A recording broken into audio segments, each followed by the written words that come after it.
नमस्कार। आज अपन वर्गमूल और घनमूल का भाग 2 पढ़ेंगे। ठीक है, तो मैंने इसके कुछ बेसिक कॉन्सेप्ट आपको मैंने इससे पहले वाले भाग में सिखा दिए हैं, तो भाग 1 आप देख लीजिएगा तो आपको बेसिक कॉन्सेप्ट सारे क्लियर हो जाएंगे। तो इसमें अपन देखते हैं आगे आज अपन क्या पढ़ने वाले हैं। तो इसमें अपन देखेंगे जैसे वर्गमूल में अपनों को दे रखा है पूर्ण वर्ग संख्या में ज्ञात करनी। तो पूर्ण वर्ग संख्या कैसे ज्ञात करेंगे अपन? तो पूर्ण वर्ग संख्या ज्ञात करने के लिए अपन क्या करेंगे कि सबसे पहले हमें देखना है कि इसमें कौन सी पूर्ण वर्ग संख्या है। तो अपन देखेंगे यहाँ पर, देखो मैंने आपको पहले बताया था कि जिस संख्या के पीछे 2 आता है, 4 2 आता है, 3 आता है, 7 आता है, 8 आता है, वो संख्या कभी भी किसी की पूर्ण वर्ग नहीं होती है। तो हम क्या करेंगे कि यहाँ पर देखिएगा कि कौन सी पूर्ण वर्ग संख्या है हमें ज्ञात करना है। तो ये 858 तो होगा नहीं, क्योंकि पीछे कितना आ रहा है, 8 आ रहा है, तो ये क्या हो जाएगा, ये गलत। दूसरा देखो ये कितना दे रखा है, 3, तो ये भी पीछे 3 आ रहा है, तो जिसके पीछे 3 होगा वो भी पूर्ण वर्ग संख्या नहीं होगी, तो ये भी क्या हो जाएगा, गलत हो जाएगा।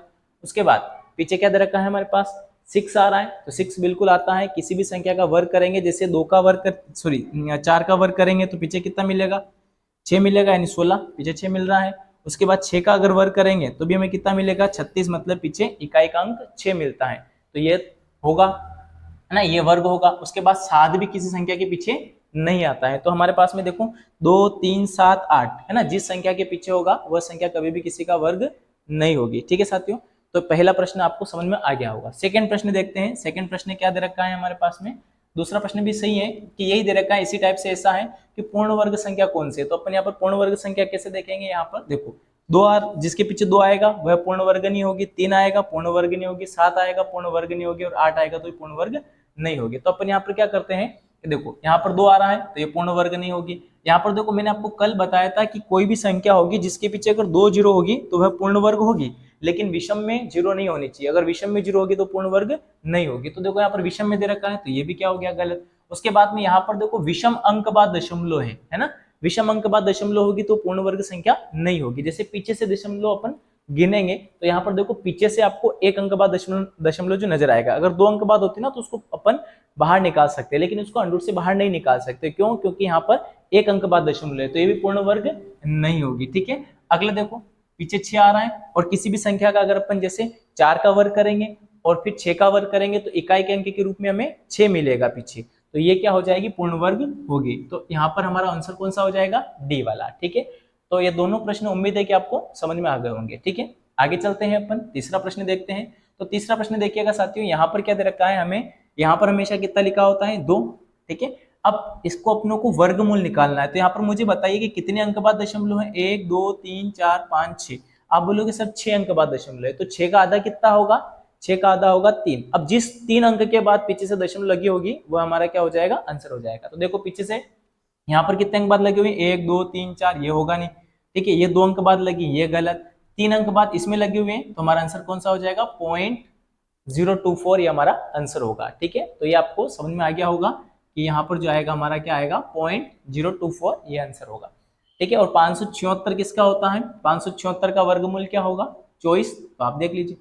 तो यहाँ तक आपको 3 प्रश्न लगभग समझ में आ गए होंगे। आगे चलते हैं अपन, अगला प्रश्न देखते हैं। अगला प्रश्न में क्या दे रखा है यहाँ पर, 120 और 300 के बीच आपको पूर्ण वर्ग संख्या बतानी है। तो 120 यानी 120 और 300 के बीच ऐसे कितने वर्ग हैं ये हमें बताने होंगे। तो 120 और 300 के बीच हम देखेंगे तो सबसे पहले 11 का वर्ग हो जाएगा, उसके बाद 144 12 का होगा, 169 13 का, 196 14 का, उसके बाद 225 15 का, 256 ठीक है 16 का, और 289 है ना, यानी 17 का। ठीक है, 17 के बाद में तो अब डायरेक्टली 324 आएगा जो कि 18 का वर्ग हो जाएगा, जो 300 से ज्यादा होंगे। तो हमारे पास में यहाँ पर आपको देखना होगा कि कितनी संख्या आ गई, 1 2 3 4 5 6 7। तो हमारे पास में संख्या कितनी हो जाएगी, 7। तो हमारा कौन सा ऑप्शन से होगा, सी वाला 7 है ना।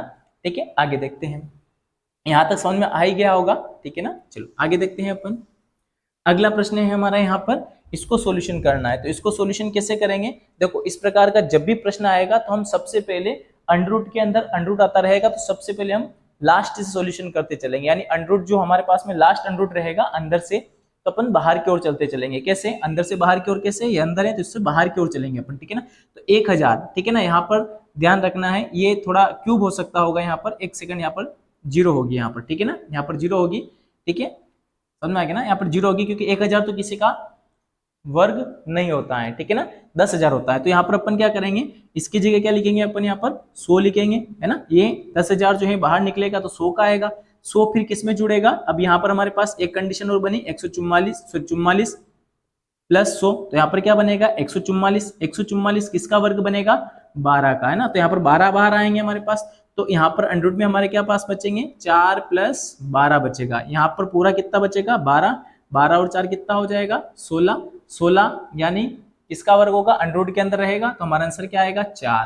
तो 4 ऑप्शन देख लो कौन से ऑप्शन में है, सी वाले में, तो हमारा आंसर क्या आ जाएगा, सी, यानी चौथा ऑप्शन। समझ में आएगा ना। 100 का यानी 10,000 का वर्गमूल क्या होगा, 100 बाहर निकाला, अंडर रूट के अंदर है पूरा, तो इसके अंदर हमने क्या जोड़ा, 44 जोड़ा, तो 144 बना। 144 से फिर अंडर रूट से बाहर निकलेगा 144, तो आंसर क्या आएगा, 12।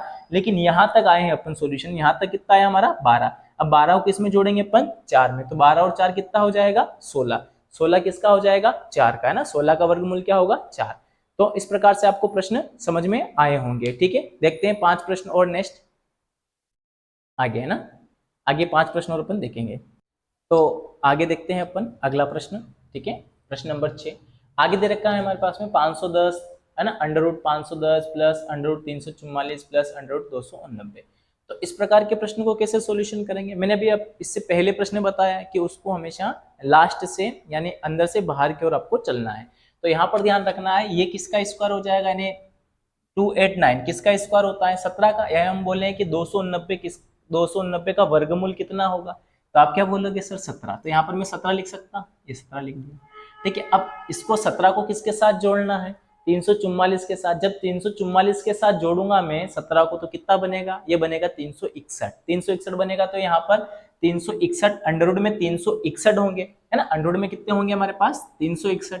बताओ 361 बाहर निकलेंगे तो यहाँ पर कितना बनेगा, 19, है ना, यानी 19 का जो है ये वर्गमूल होगा, है ना। यानी 19 का वर्ग और 361 का वर्गमूल बोले तो कितना हो जाएगा, 19, ठीक है। अब हम यहाँ पर क्या करेंगे, फिर 510 के साथ 19 जोड़ेंगे तो कितना बन जाएगा, बताओ 529। अंडर रूट में कितना बनेगा, 529, अंडर रूट में 529 बनेगा। जो अंडर रूट 529 बनेगा तो अंडर रूट से बाहर निकलेगा तो कितना आ जाएगा हमारे पास, 23, है ना। तो यहाँ पर आंसर क्या आएगा, 23, ये वाला ऑप्शन हमारा सही होगा। यानी कहने का तात्पर्य है कि 23 जो है हमारा आंसर सही होगा, ठीक है। आगे देखते हैं ना। तो ये प्रश्न आपको समझ में आ गया होगा। आगे देखते हैं अपन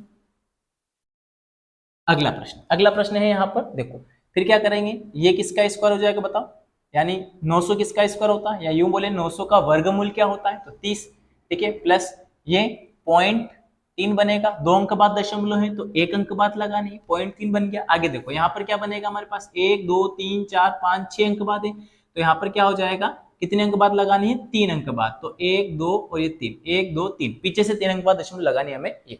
अब इसको अपन जोड़ लेते हैं, तो जोड़ेंगे तो कितना हो जाएगा, 30 में 0.3 जोड़ेंगे तो 30.3 बनेगा, और इसमें से 0.003 माइनस करेंगे तो हमारे पास क्या बचेगा, यहाँ पर बचेगा देखो 7, है ना, 7 बचेगा। तो पीछे 7 किस किस में आ रहा है, इसमें तो आ नहीं रहा है, इसमें आ नहीं रहा है, गलत। उसके बाद देखो, है ना, यहाँ पर कितना बचेगा, 9, है ना, क्योंकि यहाँ पर 10 में से 3 जाएंगे 7 बचेंगे, और यहाँ पर बचेगा हमारे पास 9, 9 में से 9 ऐसे कैसे आ जाएंगे, तो ये भी गलत। कौन सा ऑप्शन से हो जाएगा हमारा, दूसरा वाला ऑप्शन हमारा सही होगा। आप पूरा करके देख लीजिएगा, कोई दिक्कत नहीं। यहाँ पर कितना आएगा, 297, 30.297, ठीक है। अगला प्रश्न, अगला प्रश्न देखते हैं अपन। अगला प्रश्न क्या बनेगा हमारा, देखो यहां से सॉल्यूशन करते हुए चलना है। 49 का वर्गमूल क्या होगा, है ना, 7, तो यहाँ पर अपन लिखेंगे 7, ये 7 लिख दिए। 7 को किसके साथ जोड़ना है, 29 के साथ, तो कितना बनेगा टोटल, 36, 36। 36 का वर्गमूल क्या होगा, आप बोलोगे सर 6 होता है, तो यहाँ पर 6 लिख देंगे। 19 पे देखो अंडर रूट लगा हुआ है हमारे पास, अंडर रूट चल ही रहा है ना ये, ठीक है। तो 19 और 6 कितना हो जाएगा, 25 होगा। 25 का वर्गमूल क्या होगा बताओ, 5, तो 5 बाहर आ जाएगा, तो ये 5 आ गया हमारे पास, ठीक है। उसके बाद फिर अपन आगे देखते हैं, यहाँ पर 11 और 5 कितना हो जाएगा, 16। 16 का वर्गमूल क्या होगा, 4, तो यहाँ पर मैं 4 लिख देता हूँ, ठीक है। और 5 और 4 कितना होगा, 9, तो अंडर रूट 9, तो अंडर रूट 9 मतलब क्या आ जाएगा, 3 आंसर आएगा हमारा। तो कौन से ऑप्शन में है, पहले ऑप्शन में ये आंसर हमारा, ठीक है। आगे देखते हैं। अगला प्रश्न आता है हमारे पास में यहाँ पर कि ऐसी कौन सी संख्या है, आप थोड़ा दिमाग लगाना है कि यहाँ पर ऐसी कौन सी संख्या रखी हुई है किसी का स्क्वायर बन जाए, तो 2 से बड़ी संख्या होनी चाहिए, यानी दो से बड़ी ऐसी कौन सी संख्या है जो किसी का स्क्वायर हो? तो आप बोलोगे सर 4 है, तो यहाँ पर अगर मैं 2 रखूंगा तो 2 और 2 कितना हो जाएगा? 4। 4 का वर्गमूल क्या होगा? 2। तो यहाँ से फिर 2 बाहर आएंगे, तो 2 किसके साथ जुड़ेंगे? इसके साथ। तो फिर कितना हो जाएगा? 4, है ना। तो 4 हो जाएगा, फिर 4 से 2 बाहर निकलेंगे वर्गमूल के रूप में, तो 2 इसके साथ जुड़ेंगे तो कितना हो जाएगा? फिर 4। और इस प्रकार से 4 बनता जाएगा हमारे पास और 2 बाहर निकलता जाएगा। तो ये संख्या जो है हमारी कौन सी हो जाएगी? 2। यानी 2 ऐसी संख्या है जो इस पूरे अंडर रूट को, है ना, समाप्त कर देगी। समाप्त मतलब पूरे अंडर रूट को ही सॉल्यूशन कर देगी। तो यहाँ पर 2 रखेंगे तो 2 2 4 बन जाएगा, इसी टाइप से। तो यहाँ पर हमें क्या रखना पड़ेगा? 20 से ऐसी कौन सी बड़ी संख्या है जो किसी का स्क्वायर है? बताओ कौन सा स्क्वायर हो जाएगा हमारे पास में, है ना। ठीक है, तो यहाँ पर चौथा ऑप्शन जो हो जाएगा हमारा, एक और पांचवा ऑप्शन हो जाएगा यहाँ पर नन ऑफ दिस, है ना। ठीक है, नन ऑफ दिस मतलब यहाँ पर देखो, यहाँ पर जो ऑप्शन दे रखा है ना 6 7 8 9, जो कि ऑप्शन में नहीं होगा। क्यों नहीं होगा? क्योंकि यहाँ पर ध्यान रखना, यहाँ पर हमें क्या करना पड़ेगा कि 20 में कौन सी संख्या हम जोड़ें कि किसी का स्क्वायर बन जाए। तो आप बताओ 5, 20 के बाद ऐसी कौन संख्या आती है? 5 मतलब 25, 25 आती है। तो 25 यहाँ पर मैं 5 रखता हूँ तो ये कितना बन जाएगा? 25 बनेगा। 25 जब बनेगा तो इसमें से फिर बाहर क्या निकलेगा? 5 बाहर निकलेगा। 5 फिर किसके साथ जुड़ेगा? इसके साथ। तो फिर 5 यहाँ से बाहर निकलेगा, फिर 5 किसके साथ जुड़ेगा? इसके साथ। तो इस प्रकार से यहाँ पर अंडर रूट में लास्ट में हमारे पास कितना बचेगा? 25, और 25 में से क्या बाहर निकलेगा? 5। ठीक है साथियों, तो हमारा जो आंसर रहेगा वो रहेगा नन ऑफ दिस, यानी इसका आंसर जो रहेगा क्या आएगा? 5, है ना। कैसे मालूम पड़ गया होगा आप सभी को, है ना। तो ये फ्री फोकट के नंबर है, ज्यादा दिमाग लगाने की जरूरत नहीं इनमें। बस आपको हमें लास्ट में देखना पड़ेगा कि जो 20 है, 20 में हम क्या जोड़ें कि किसी का स्क्वायर बन जाए, बस इतना सा आपको ध्यान रखना है। प्लस है तो प्लस करेंगे, माइनस है तो माइनस करेंगे। ठीक है साथियों, आज के मैंने 10 इंपॉर्टेंट क्वेश्चन वर्गमूल के आपको कराए हैं, और जो आपको मैंने भाग 1 पहले करा दिया है। अगर आपको बेसिक देखना है कॉन्सेप्ट, तो आप पहले जो है भाग 1 आप देखें, उसके बाद सेकेंड भाग देखें, तो आपको और बेहतर समझ में आएगा। ठीक है साथियों, धन्यवाद। जय हिंद, जय भारत।